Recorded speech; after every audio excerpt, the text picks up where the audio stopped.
não sei nem o que dizer, não sei nem o que dizer.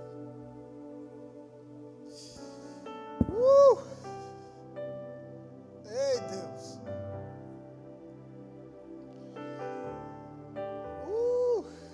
Labaxere andar alabaço.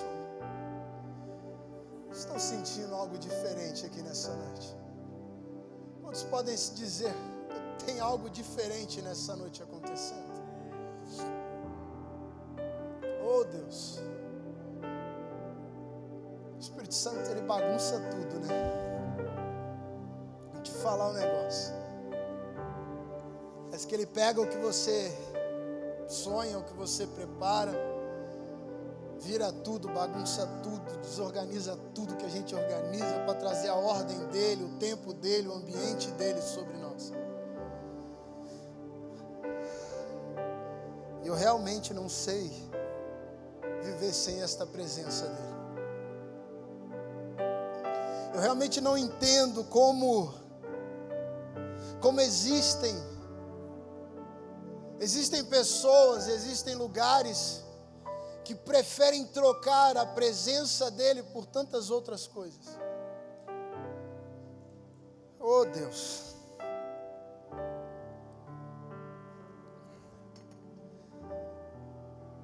Oh, Jesus. Sabe, eu tinha preparado algo para essa noite. Meu profeta veio falar comigo de tarde, logo quando eu cheguei aqui na igreja. A gente estava ali no estúdio, ele, e aí, tem algo para hoje? Eu falei, rapaz, a gente tem que ter. Se a gente não tiver nada no espírito, a gente não fez nem um devocional matinal, né? A gente nem buscou a Deus durante o dia. Eu falei, cara, sempre tem alguma coisa queimando aqui dentro. Eu falei, de brincadeira, vou levar na esportiva, né? Aí na hora que eu estou saindo ali, a gente já terminou ali e tal, olhou para mim e falou, cara, tem algo para hoje de verdade? Não se sinta constrangido. Eu falei, cara, aí a minha esposa, bocuda como sempre, maravilhosa, linda, olhou para mim e falou assim, para isso que você está no ministério. Porque algo tem que queimar dentro de nós.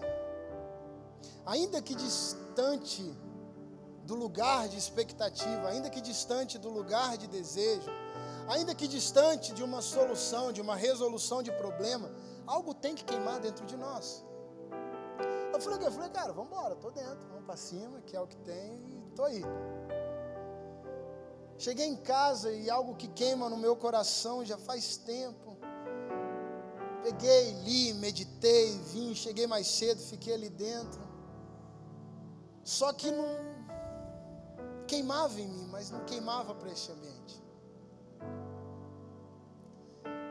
Só que Deus falou algo no meu coração logo quando o pessoal estava tocando aqui, já no ensaio ali dentro, eu estava ouvindo, quando começou, que eu comecei a sentir algo diferente, Deus falou assim para mim, recomeços se dão no caminho, ainda que os olhos não percebam e o coração não sinta.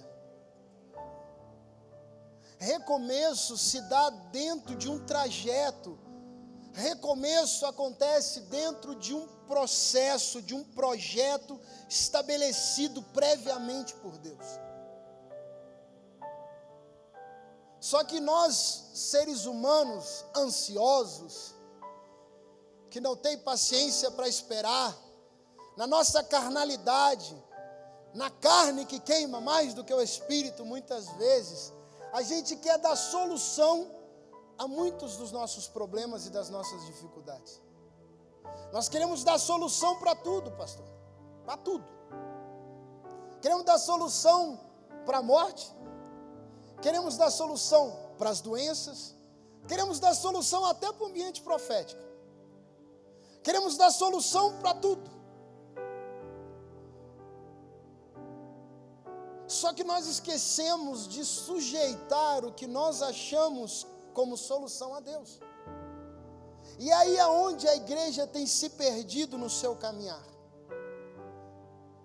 Nós temos vivido, nos últimos 2 anos, tempos dificílimos. Um tempo muito complicado. Um tempo de portas fechadas e portas abertas. Fecha de novo, abre de novo. Pode soltar, não pode soltar. Igrejas que estavam lotadas, fluindo na unção, fluindo no poder, de repente fecha a porta, perde o seu significado, perde a sua essência, começa a caminhar de uma forma sem visão, sem projeto, sem desejo. Muitos crentes perderam as suas referências de altar, de púlpito. De repente estão sem referências. De repente já não sabe mais como caminhar, não sabe o que fazer. De repente já não tem mais o seu pastor te discipulando aos domingos, te discipulando durante os cultos semanais. E eu não sei para onde eu vou. E aí nós começamos a ver doutrinas sendo criadas, doutrinas sendo estabelecidas pelas internets, doutrinas sendo formatadas por influenciadores digitais, autoproclamados pastores, autoproclamados apóstolos, profetas. De repente a igreja se perde num caminhar, já não tem mais referências, já não tem mais lugares de referências, e aí as portas se abrem e as igrejas estão vazias, porque o medo se tornou a sua referência. O medo de vir, o medo de sair de casa, o medo de cumprimentar, o medo de abaixar a máscara, o medo de vir cumprimentar o outro, que a pessoa chega eu já me afasto. O medo se tornou a sua referência. Líderes morrendo nos altares, morrendo por doenças, morrendo pelo Covid, morrendo por outras doenças variadas por aí. Líderes cometendo suicídio porque não tem mais a sua referência no caminho. O índice de suicídio triplicou na humanidade. O índice de divórcio quadruplicou, quintuplicou, chegou a níveis absurdos. O nível de pais matando seus próprios filhos. Filhos preparando e matando seus pais. Mas isso acontece porque a igreja esqueceu de voltar-se à referência que é Jesus. E sabe por que a igreja perdeu isso nos últimos 2 anos? Porque a igreja estava colocando as suas referências nos homens que estavam nos púlpitos ministrando. Não precisa levantar a mão, até porque senão você vai se entregar. Mas quantas vezes você chegou e procurou qual era a agenda, a escala do culto, quem iria ministrar e disse, esse eu não vou não, nem não, demora demais, grita demais, fala devagar demais, eu vou dormir. Não sei se daí, fala nada com nada para mim. Não, esse aí não é minha vibe não. Quantas vezes você não falou isso? Quantas vezes você não escolheu a presença de Jesus baseado em quem era ou queria pregar aqui dentro? Quarta-feira eu não vou não. Ah não, é profético. Vai que ele me entrega alguma coisa aí, mó X9 e tal do profeta. Depois eu vou lá falar que eu estou cheio de pecado e vai dar dentro da minha cara. Não vou não. Domingo de manhã também não vou não. Por quê? Ah não, o único dia que eu posso dormir até tarde. Aí não vem de manhã, vem à noite também não. Por quê? Porque segunda eu tenho que acordar cedo. A gente fica dando desculpas e escolhendo diante da presença de Deus a referência que vai ser para mim. Eu escolho quem vai ser minha referência, porque eu gosto de A e não gosto de B. A igreja se travou dentro deste ambiente, mas precisa reestabelecer o seu caminho. A igreja precisa voltar ao caminho de Jesus. Nós precisamos voltar ao caminho de Jesus. Quantas atrocidades nós ouvimos nesses últimos tempos, de atualizar a Bíblia porque ela é velha, a dizer que Jesus era um machista,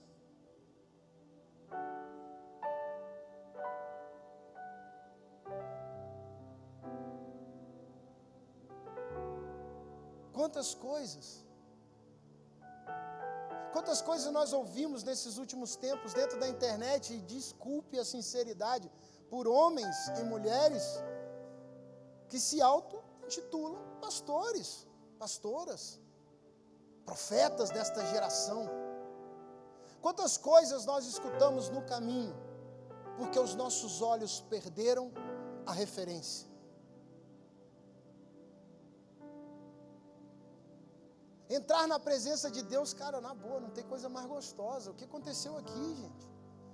Por mim eu ficava aqui até amanhã de manhã. Por mim, cara, eu amo isso daqui, eu amo esse ambiente, eu amo o que acontece dentro desse lugar. Hoje, ao meio-dia, cara, a gente estava orando aqui dentro, a unção estava aqui, a unção estava manifesta aqui dentro. Deu para ver, deu para sentir a presença de Deus, eu amo isso.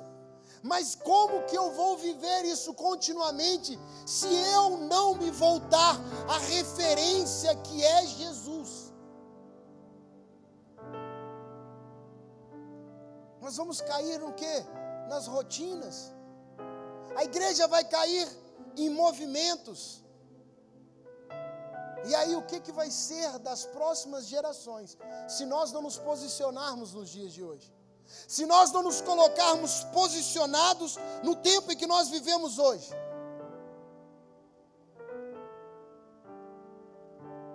E aí eu queria que você abrisse a Bíblia, no capítulo 24 de Lucas. É um texto que eu acho sensacional. Eu acho, para mim é muito interessante como Deus trabalha. Lucas 24, a partir do versículo 13, vai narrar uma história interessante. Jesus já tinha ressuscitado, já apareceu para as mulheres. Pedrão foi lá, viu ninguém, só viu o túmulo vazio. O povo já quer dizimar. Já viu o túmulo vazio. Gosto disso, gente. Vamos dizimar, ofertar é importante. Quer fazer alguma coisa para ser cheio do Espírito Santo? Está aí uma forma de ser abençoado, relevante nessa terra. Aí Pedro vai lá, vê o túmulo vazio. 2 discípulos fazem o quê? Vão embora do ambiente que Jesus havia preparado. Jesus caminhou com a gente. Jesus andou com a terra. Jesus fez o que tinha que fazer. Jesus morreu e ressuscitou. Até aí, cumpriu-se tudo. Ele falou, ele fez. Os profetas falaram que aconteceria, aconteceu. Mas aí, de repente, a partir do versículo 13, diz assim, do 24 de Lucas: eis que 2 deles, dos discípulos, naquele mesmo dia, iam para uma aldeia chamada Emaús, que distava de Jerusalém 60 estádios. Algo em torno de 11 quilômetros, traduzindo para cá, fazendo uma conversão para a distância que nós usamos. Então, a questão de 11 quilômetros, 2 desses discípulos saíram do ambiente de Jerusalém, o ambiente da presença de Jesus, o ambiente da presença de Deus, a terra de Deus, o ambiente que Jesus preparou para uma cidade, para uma aldeia chamada Emaús. E aí vai dizendo, e iam falando um com o outro sobre todas as coisas que tinham acontecido. Versículo 15. E aconteceu que enquanto eles caminhavam juntos e arrazoavam entre si, o próprio Jesus se aproximou deles e iam com eles. Olha que interessante. Jesus vem movimentando a igreja de forma estrondosa nessa década que aconteceu. vem trazendo milagres violentos sobre a terra, vem realizando uma obra incrível. Deus vem estabelecendo tempo, estabelecendo princípio, palavras proféticas, mas de repente, nós somos parados num caminho. Não é muito diferente do que isso. De repente tudo para, a presença do ambiente já não está mais, aquilo que era diário, que era contínuo, já não está mais. Eu e você já não temos mais a presença dele dentro do lugar, mas somente as promessas que ele nos fez, as palavras que ele declarou, as palavras que ele proclamou, somente as palavras se permanecem, porque os olhos já não estão vendo Jesus mais naquele lugar.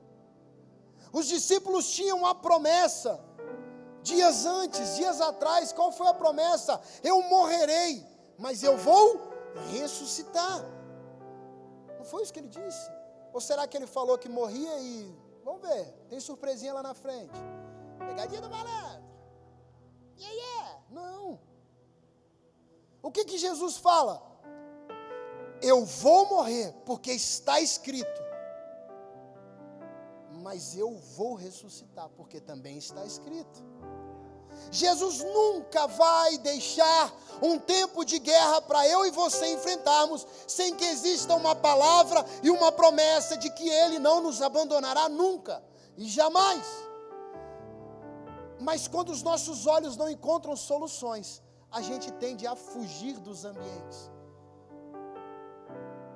Esses dois discípulos estavam em crise, porque diz, se voltar um pouquinho, no versículo 11 diz assim, as palavras delas lhes pareciam contos infundados, e eles não acreditavam nelas. As palavras que as mulheres trouxeram, Ele ressuscitou,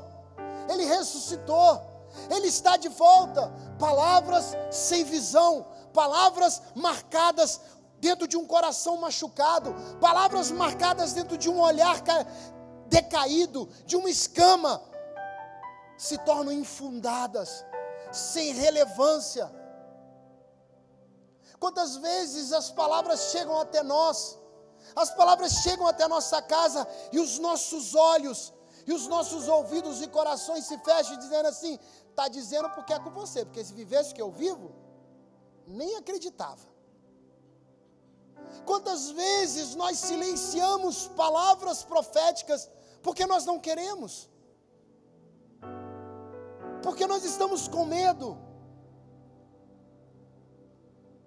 Esses discípulos caminharam com Jesus, viram Jesus realizar milagres, viram Jesus, conheceram a Jesus pessoalmente, e não de ouvir falar, mas de repente, eles estão em outros caminhos. E sabe o que eu vejo para hoje? Quantos profetas se perderam no caminho, ou porque se encheram demais, foram usados demais, ou porque estão com medo de enfrentar e serem presos por conta de leis que estão sendo criadas, ou porque tem medo de perder seus grandes números de seguidores na internet. O problema é que se a igreja não se posicionar profeticamente para o tempo de hoje, Deus levantará outros para cumprir a determinação que há sobre o dia de hoje. A Bíblia diz, está dizendo que, e aconteceu enquanto eles traziam as suas razões, eles se arrazoavam no versículo 15, cada um tem sua razão, não porque a minha razão é essa, não porque a minha razão é essa, fica-se cada um criando suas razões acerca do que estão vivendo, e Jesus vai chegando. A Bíblia não diz que Jesus chegou lá na aldeia, a Bíblia não diz que Jesus chegou ao final da caminhada, a Bíblia diz que Jesus, caminhando com eles, se aproximou. Jesus caminhando com eles, se aproxima. Jesus se aproxima diante das nossas razões. Jesus se aproxima diante das nossas vontades. Jesus se aproxima diante dos nossos medos. Mas cabe a nós entendermos a presença dele em nós. Cabe a nós entendermos que ele chegou, que ele está aqui, que ele estabeleceu este lugar. E aí diz lá no 16: mas os seus olhos estavam impedidos, para que não o conheceram. Seus olhos não conseguiram entender quem ele era. Então ele lhes disse no 17: que tipo de palavras são essas que tendes um com o outro enquanto caminhais e estáis tristes? Olha que interessante. Para Jesus dizer uma frase dessa, ele ouviu toda a conversa. Para Jesus indagá-los desta forma, ele ouviu toda a conversa. Se está dizendo que no versículo 13, eles saíram dali, naquele mesmo momento, e foram para uma aldeia que distava de Jerusalém, a cerca de 11 quilômetros, e iam falando um com o outro, já no 17 diz: que tipo de palavras são essas que tendes um com o outro debatido? Olha que interessante. Se você não entendeu, deixa eu te explicar uma coisa. Jesus não deixou eles nem sair de Jerusalém sozinho. Jesus não deixou eles nem caminharem da porta da casa onde as mulheres chegaram sozinhos. Da porta até a hora que ele começa o diálogo, ele estava perto, ele estava do lado, ele estava caminhando, olhando. E a Bíblia diz ali no versículo 15 diz o quê? E o próprio Jesus se aproximou e ia com eles. Então o que isso me leva a entender? Que Jesus não nos deixou como igreja nesses últimos tempos sozinhos. Deus não deixou o nosso ambiente sozinho. Deus não nos deixou caminhar sozinhos. Ainda que esse sentimento queimasse em mim, ainda que esse sentimento estivesse dentro de mim, Ele não nos deixou sozinhos. Ainda que esses homens caminhassem com as suas razões. Cara, e aqui Jesus é impressionante, porque Jesus não critica as razões. Jesus não critica os sentimentos. Jesus não diz que eles erraram nas suas razões. Jesus indaga. Jesus pergunta: por que as suas razões são essas? Jesus está olhando para eles e dizendo assim: eu entendo as tuas razões, eu sei quais são as suas razões, mas por que elas têm valor maior do que quem eu sou para vocês? Jesus nunca vai pegar as razões dos homens e destruí-las e invalidá-las. Jesus nunca vai pegar as razões de uma criança que foi estuprada por um pai e invalidar a razão dela. Mas Jesus vai dizer para ela que eu estou aqui, acima dos teus traumas, acima dos teus medos, eu estou aqui.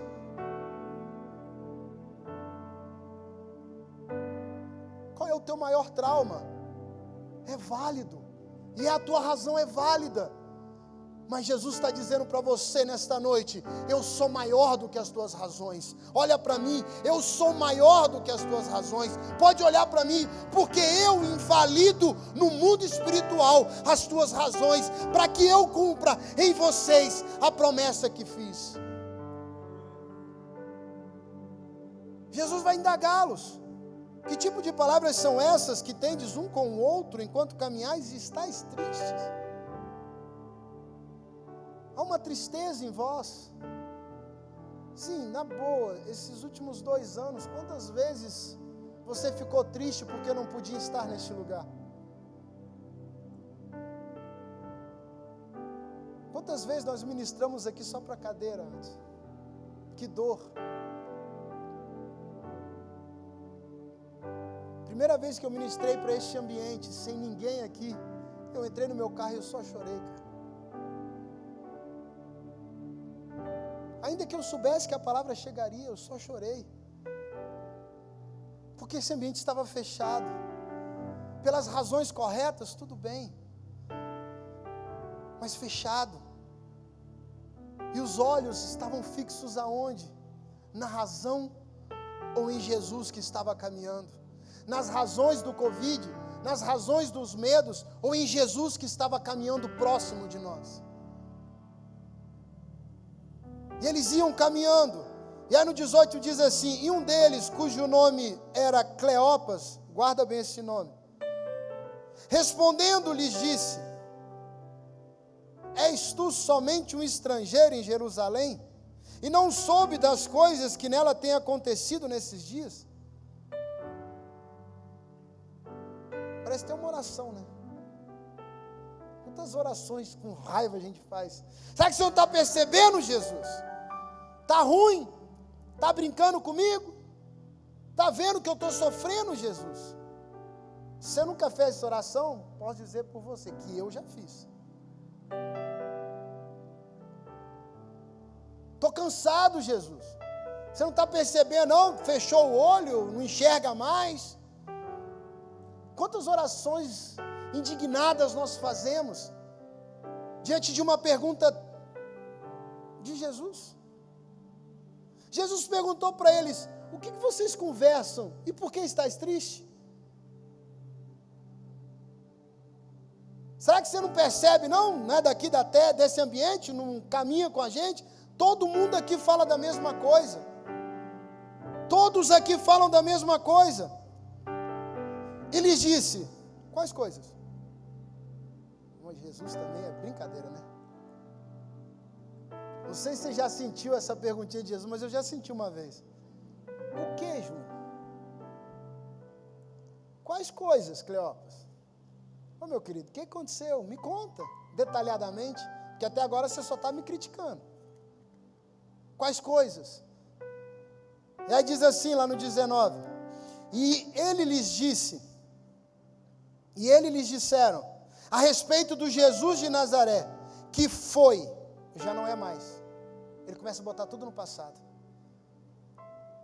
Que foi profeta, poderoso em feitos e palavras, diante de Deus e de todo o povo. Ele já não é mais. Jesus, ele foi um profeta poderoso. Não é mais o Messias, ele foi um profeta. Não foi nem o Messias mais. Ele foi um profeta. No 20, e como os principais sacerdotes e os nossos governantes o entregaram para ser condenado à morte e o crucificaram. Mas nós esperávamos, já não esperamos mais. Nós só esperávamos que ele fosse. Olha que coisa séria que a igreja está vivendo nos dias de hoje. Nós esperávamos que Jesus fizesse algo contra o Covid. Nós esperávamos que Jesus fizesse algo contra isso. Nós esperávamos, ele já não faz mais. Esses homens estão dizendo que nós esperávamos que ele fosse esse homem poderoso, que ressuscitaria, que salvaria a humanidade, que aconteceria na terra. Nós esperávamos, mas ele não fez, cara, mas Jesus está ali. Nós esperávamos que ele fosse quem haveria de remir Israel. E todavia, além do mais, já é hoje o 3º dia desde que essas coisas aconteceram. Sim, e também algumas das nossas mulheres nos surpreenderam, as quais de madrugada foram ao sepulcro, e não achando o corpo, elas vieram, dizendo que também haviam tido uma visão de anjos que diziam que ele estava vivo. Olha que coisa séria.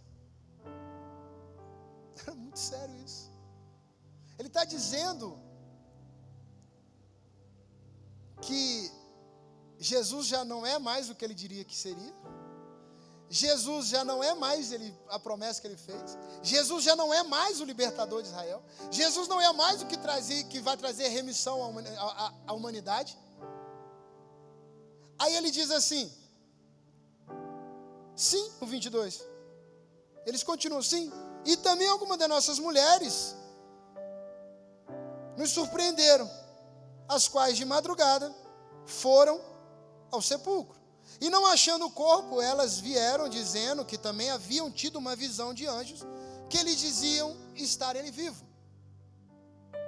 E alguns dos que estavam conosco foram ao sepulcro, e achando isto mesmo, como as mulheres haviam dito, mas a ele não viram.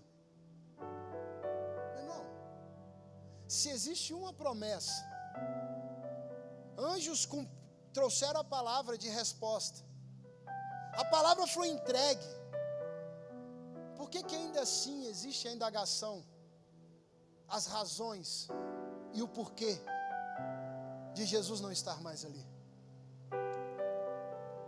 Porque nós trazemos cargas, medos, angústias, dores, aflições, ansiedades, vontades de desistir. Ou é só eu que carrego isso? Ou é só eu que tenho essas vontades em vários momentos da vida? A gente passa por isso. Talvez a gente esteja no altar, muitas vezes se sente sozinho, abandonado, não tem com quem conversar muitas vezes. Qual é a carga que você trouxe até hoje? Qual é a carga que você trouxe até hoje, esta noite, para dizer que Jesus não está mais no teu caminho, para dizer que Jesus te abandonou, para dizer que Jesus não é mais o seu Deus, para dizer que Ele só foi um profeta?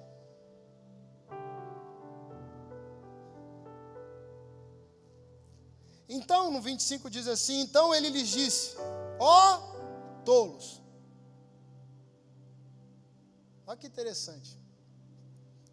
No 25, então Jesus lhe disse, como vocês são tolos, como custam a entender o que os profetas registraram nas Escrituras? Olha que loucura. Será que se Jesus olhar para você e falar assim, ó, como tu é tolo de não entender quem eu sou, será que seu olho não cairia a escama na hora? Não cairia de uma vez só e falar, ih, é Jesus, agarrar ele no meio do caminho, é Jesus. Só que razões humanas, legítimas, muitas vezes nos impedem disso.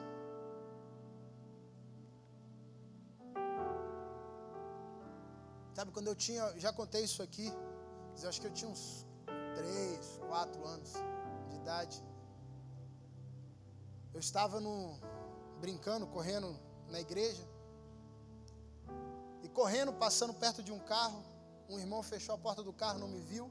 E eu fiquei com esse dedinho preso na parte da porta. Não na parte da maçaneta, na parte da lataria da porta.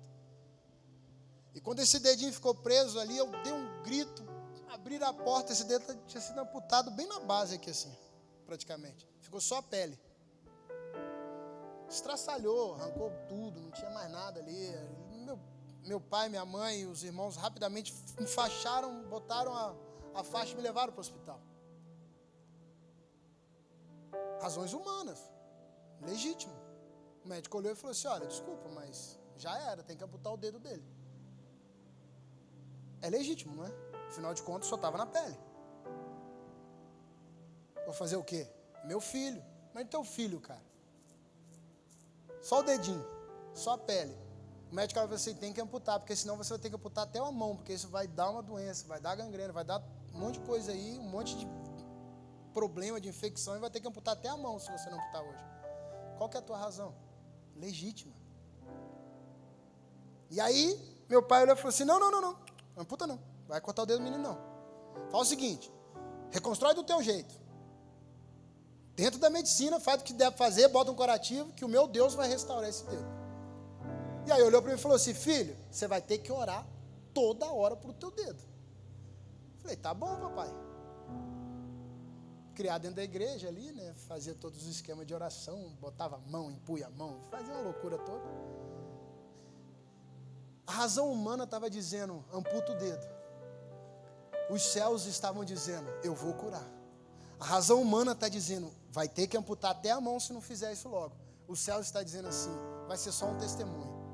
Só que os nossos olhos, por causa da dor, do curativo, cara, tem que tirar aquele curativo, passar os medicamentos. Imagina a dor que era isso. E aí eu fui fazendo isso, e foi passando um dia, e eu orava, e eu corria assim, ó, Jesus cru o dedo do Juninho, cru o dedo do Juninho, cru o dedo do Juninho, e sempre assim, Jesus cru o dedo do Juninho, e orava. Até que um dia eu estava brincando, na cerca, lá perto lá de casa, eu, meu irmão e os vários filhos de discípulos do meu pai, que a casa do meu pai sempre foi muito cheia de discípulos, né? Devia ter, às vezes tinha 10 discípulos, 10 famílias morando junto. E aí eu correndo, meu dedo agarrou na grade e arrancou o curativo. Deu um grito, sai gritando, mamãe, mãe, pai, o dedo do Juninho, pai. Meu pai pegou, olhou aquela cena horrível, a gente correu para o hospital, o mesmo médico estava lá, e mostrou para ele, o médico foi, olha, pastor, deixa eu te dizer uma coisa, o dedo dele está curado, 100% restaurado, o que tem agora aí é só sangue, mas os ossos foram colocados de volta no lugar, a carne está curada, a pele foi restabelecida, até a unha está de volta no lugar. E eu quero dizer que não vai ter no máximo uma pontinha de cicatriz. E se você olhar, só tem uma pontinha aqui, uma minúscula. Razão humana é digno, é justo, mas ela não pode se prevalecer, ser maior do que a razão dos céus. Se Deus está dizendo para você que você vai ser curado, você vai ser curado. Se Deus está dizendo que você vai sair desse marasmo, dessa luta, dessa guerra, Deus vai te tirar daí. Mas você precisa olhar para dentro das tuas razões e entender que Jesus se aproximou de você e está no teu caminho. Está no teu caminho. Está caminhando contigo diante deste lugar. E ele diz lá, ó tolos, tardios de coração para crer no que os profetas falaram. No 26. Não convia que Cristo sofresse essas coisas e entregasse a sua glória? Olha que loucura. Ele está dizendo o que aconteceu. Cara, você está dizendo que ele foi profeta. Mas eu estou dizendo para você, já não convia, já não era palavra, já não foi avisado pelos profetas que ele padecesse essas coisas? Para que entrasse dentro da sua glória? No 27. E começando Jesus. Então Jesus os conduziu por todas as escrituras, de Moisés aos profetas. Olha que aula. Mas foi uma aula. Eu queria estar ali só para ver essa aula, porque o cara deu uma aula de Moisés até os profetas, explicando o que as escrituras diziam a respeito dele mesmo. Eu entendo as suas razões, digno. Eu compreendi o que vocês estão sofrendo. Mas deixa eu te explicar quem eu sou, lá de trás, até chegar aos profetas. Porque vocês me ouviram pregar sobre isso. E como bons discípulos que são, vocês estudaram nas escolas de discípulo. É o que a gente estava falando hoje. Vocês estudaram nas escolas. As escolas proféticas. Conhece as escrituras. Sabe exatamente o que está ali. Sabe exatamente a promessa da morte e da ressurreição. Sabe exatamente o que Isaías diz. E aí no 28 diz assim: e aproximando-se da aldeia por onde iam, ele fez com que ia para até mais longe. Mas eles os constrangeram dizendo: fica conosco, porque já é tarde e declinou o dia. E ele entrou para permanecer com eles. E aconteceu, e esse 30 para mim muda tudo. Jesus vem no caminho, até onde você quer chegar. Jesus não vai te abandonar no caminho. Você quer chegar lá? Eu vou com você. Você quer alcançar esse lugar? Eu vou com você. Você quer chegar até esse ambiente? Eu vou com você, tranquilo, vamos lá. Vou te ensinar durante o caminho inteiro, vou te dar uma aula. Uma aula de cura, uma aula de libertação, uma aula da minha presença, uma aula de quem sou eu. Mas quando nós chegarmos num lugar, você vai acontecer conforme esse versículo 30, que diz assim: e aconteceu que quando estando assentado com eles à mesa, tomou o pão, partiu e o abençoou e deu-lhes. Ninguém faz isso como Jesus. Só Jesus pode abençoar algo. Só Jesus pode te abençoar. Só Jesus pode tocar na tua vida. Só Jesus pode restabelecer o lugar que foi perdido no caminho. Só Jesus. E aí diz lá, no 31, e os seus olhos foram abertos, e eles o reconheceram e ele desapareceu de diante deles.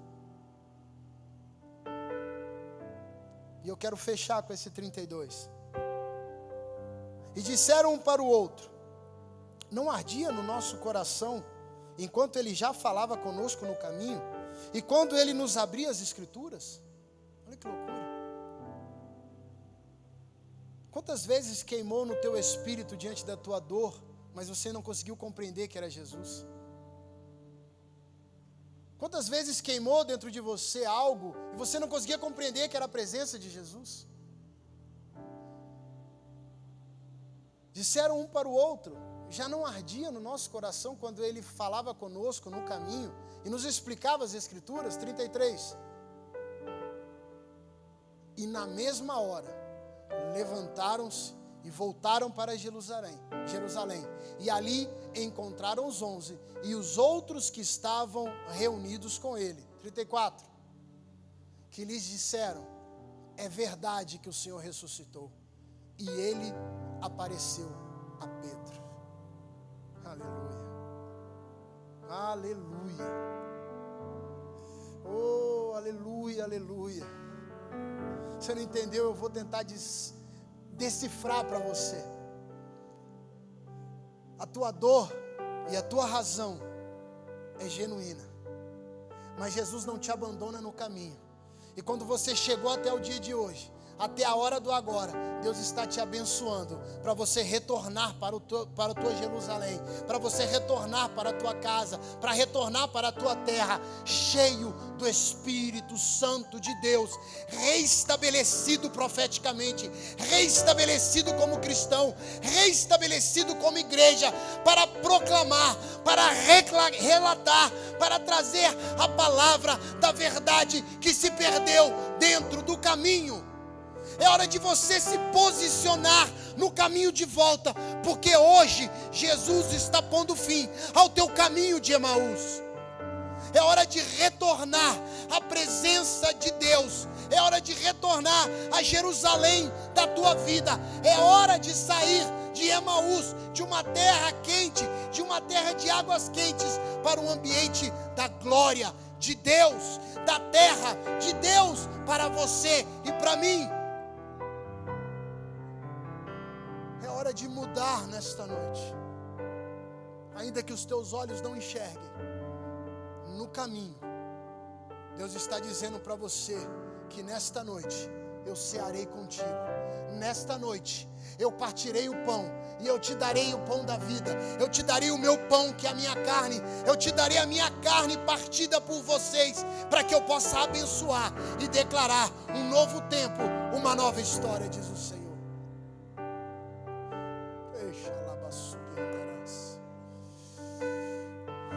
Feche seus olhos, se coloca de pé.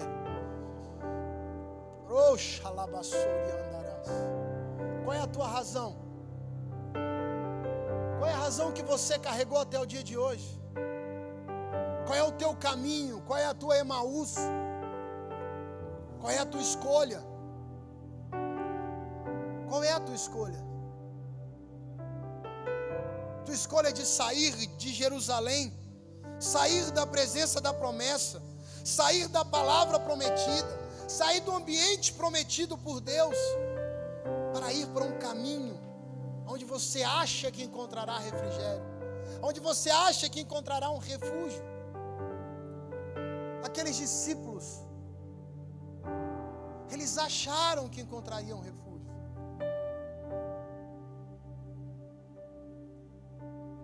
Porque em Jerusalém eles estavam sendo perseguidos.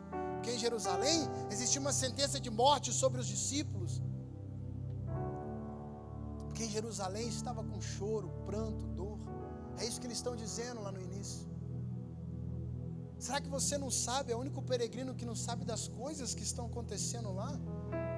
Por isso que nós estamos tristes. Por isso que nós choramos e trazemos razões nossas.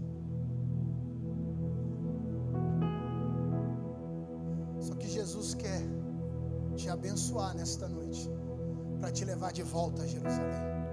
para enfrentar as circunstâncias, para enfrentar as sentenças. Mas agora não mais alguém triste, não mais alguém vivendo no passado, não mais alguém trazendo palavras de passado, mas a partir de agora alguém cheio do Espírito Santo, vivificado, transbordando de bênção, transbordando de graça, transbordando de unção, para retornar a Jerusalém como alguém transbordando e tocando vidas, tocando almas. Eu fico imaginando o caminho de volta deles. A Bíblia não relata a volta, mas eu fico imaginando eles cantando e correndo. A Bíblia diz que eles não dormiram, que eles não ficaram para repousar. Eles não ficaram, não, é Jesus, mas foi amanhã de manhã, foi cansativo. Hoje 11 quilômetros você pega o carro e vai. Agora você imagina naquele tempo 11 quilômetros dentro do deserto caminhando, durante o dia. Depois de 3 dias de angústia, de medo, de incertezas. Não deixe para caminhar o caminho de volta no dia de amanhã. Não deixe para retornar a Jerusalém no dia de amanhã. Esta é a noite que Deus preparou para você. A Bíblia diz que já era tarde. Já estava tarde demais. E eles questionaram e eles constrangeram a Jesus. Fica aí, já está tarde, é perigoso. Mas quando nós estamos cheios de Deus, cheios da palavra, cheios do Espírito Santo, o tarde demais é humano para aquilo que Deus tem para nós. E aí é hora de voltar e avançar sobre este tempo.